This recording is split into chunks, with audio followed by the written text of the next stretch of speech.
అరే ఏంట్రా ఇది? ఇంకా సబ్స్క్రైబ్ చేసుకోలేదా? సబ్స్క్రైబ్ చేసుకుని ఆ బెల్ ఐకాన్ కొట్టండి. నీట్ యూజీ 2024కి సంబంధించి మనకి ఒక 2 days లోపే ఆన్లైన్ అప్లికేషన్ స్టార్ట్ కాబోతుందన్నమాట. దీనికి సంబంధించి మనకి అప్లికేషన్ టైంలో అసలు ఏమేమి డాక్యుమెంట్స్ కావాలి మీకు స్టెప్ బై స్టెప్ మొత్తం ఈ వీడియోలో డీటెయిల్గా చెప్తాను. వీడియోని లైక్ చేయండి. కొత్తగా ఎవరైతే మన ఛానల్ చూస్తున్నారో సబ్స్క్రైబ్ అయితే చేసుకోండి. పక్కన బెల్ ఐకాన్ కూడా ఆల్ ఆప్షన్లు పెట్టుకోండి. మెయిన్గా ఫస్ట్ వచ్చేసరికి లేటెస్ట్ పాస్పోర్ట్ సైజ్ ఫోటో అయితే కావాలన్నమాట. అది కూడా సైజు విషయానికి వస్తే 10 KB దగ్గర నుంచి 200 KB వరకు ఉంటే సరిపోతుంది. గుర్తుపెట్టుకోండి, లేటెస్ట్ పాస్పోర్ట్ సైజ్ ఫోటో. ఇదే మనకి కౌన్సిలింగ్ టైంలో కూడా యూజ్ అయితే అవుతుందన్నమాట. అండ్ అలాగే పోస్ట్ కార్డ్ సైజ్ ఫోటోగ్రాఫ్ అనమాట, 4x6. ఇది కూడా సైజ్ వచ్చేసరికి 10 KB దగ్గర నుంచి 200 KB వరకు ఉంటే సరిపోతుంది. మీరు నెట్ షాప్కి వెళ్ళి అడిగినా పోస్ట్ కార్డ్ సైజ్ ఫోటోగ్రాఫ్ అంటే వాళ్ళైతే ఇస్తారు. అండ్ అలాగే లేటెస్ట్ సిగ్నేచర్, మన సంతకం లేటెస్ట్గా ఒకటైతే పెట్టండి అన్నమాట. అది కూడా 4 KB నుంచి 30 KB వరకు ఆ సిగ్నేచర్ ఉంటే సరిపోతుంది. అండ్ అలాగే మనకి లెఫ్ట్ హ్యాండ్ అండ్ అలాగే right hand fingers thumb impressions అనేవి కావాలన్నమాట.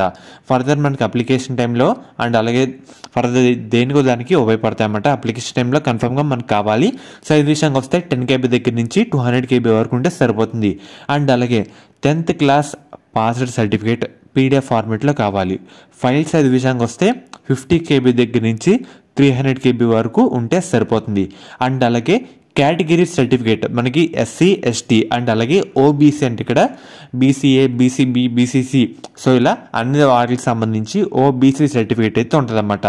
అండ్ అలాగే NCL EWS వారు ఎవరైతే ఉంటారో, ఎవరైతే OC వాళ్ళు ఉంటారో వాళ్ళు వచ్చేసరికి EWS సర్టిఫికేట్ అయితే కావాలి. అది కూడా కొత్తది తీసుకోండి, అంటే రీసెంట్గా ఉన్నదైనా సరిపోతుంది. 50 KB దగ్గర నుంచి 300 KB వరకు ఉంటే చాలన్నమాట. అండ్ అలాగే ఎవరైతే ఫిజికల్ డిజేబిలిటీ వాళ్ళు ఉంటారో PWBD సర్టిఫికేట్ అయితే కావాలి. అది కూడా 50 KB దగ్గర నుంచి 300 KB వరకు ఉంటే సరిపోతుంది. అండ్ అలాగే మనకి సిటిజన్షిప్ సర్టిఫికేట్ డాక్యుమెంట్ ప్రూఫ్ మనకి, సో ఇది అడ్రస్ ప్రూఫ్ ఇలా అన్నమాట. అండ్ అలాగే మనకి ఏజ్ లిమిట్ వచ్చేసరికి 17 years అయితే ఉండాలి ఈ నీట్కి అయితే. అండ్ అలాగే మనకి అడ్రస్ ప్రూఫ్ అయితే కావాలి, ప్రజెంట్ అండ్ అలాగే పర్మనెంట్ అడ్రస్ ప్రూఫ్ అన్నమాట. మనకి PDF ఫార్మేట్లో ఒకటి కావాలి. 50 KB దగ్గర నుంచి 300 KB వరకు మనకి all candidates are required to upload address proof present and permanent during online application of NEET UG. మనకి ఉదాహరణగా ఆధార్ కార్డ్ దగ్గర నుంచి అయినా, పాస్పోర్ట్ అయినా, ఓటర్ ID కార్డ్ అయినా, సో ఏదైనా ప్రూఫ్ కింద పెట్టచ్చు అన్నమాట. మెయిన్గా మనకి ఇవి ఉంటే సరిపోతుంది. అండ్ అలాగే మనకి ఇంటర్ సంబంధించి హాల్ టికెట్ వస్తే హాల్ టికెట్, లేదంటే ఆధార్ కార్డ్ ద్వారా సో మేము అప్లై చేసుకోవచ్చు. మీకు నీట్ గురించి కూడా ప్రతి అప్డేట్ అయితే మన ఛానల్లో ప్రొవైడ్ అయితే చేయడం జరుగుతుంది.